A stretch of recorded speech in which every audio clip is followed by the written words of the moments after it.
Id-Deputat Prim Ministru Ministru għall-Affarijiet Barranin u t-Turiżmu Ian Borch enfasizza l-prospetti sbieħ għal iżjed kollaborazzjonijiet bejn Malta u l-Ġappun kif iż-żewġ pajjiżi qed jiċċelebraw 60 sena ta' relazzjonijiet diplomatiċi.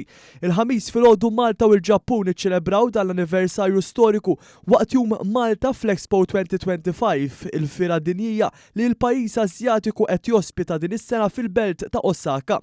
Dr. Borch semma diversi żviluppi importanti bejn iż-żewġ pajjiżi fil-waqt li stqar li sħubija bejniethom qed twiegħed futur b'aktar kollaborazzjonijiet ekonomiċi, soċjali u multilaterali. Id-Deputat Prim Ministru sostna li l-ftuħ tal-Ambaxxata tal-Ġappun f'Malta s-sena l-oħra kien pass kruċjali li siġilla relazzjoni li kompli tikber fil-qawwa kif ukoll fl-ambizzjoni. Din ir-rabta illi anke ġiet ikkonsolidata biktar kisbiet f'dawn il-ġranet stajna napprezzawha u issa rridu nkomplu naħdmu fuqha. Dr. Borch qal ukoll li l-Viżjoni Malta 2050 li tagħti priorità lill-innovazzjoni sostenibbli u lill-ekonomija blu issaħħaħ l-impenn ta' Malta biex inrawmu prattiċi kummerċjali li jirrispettaw l-ambjent u li jaqblu mal-viżjoni Ġappuniża għal futur sostenibbli.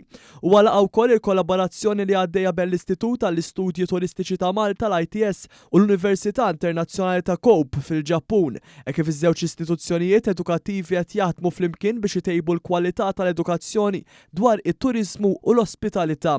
Id-delegazzjoni Maltija inkludiet ukoll il-Ministru għall-Edukazzjoni, l-Isports, iż-żgħażagħ, ir-Riċerka u l-Innovazzjoni Clifton Grima, lill-Ambaxxatur ta' Malta l-Ġappun Andres Piteri, kif ukoll uffiċjali oħrajn ewlenin minn diversi entitajiet nazzjonali.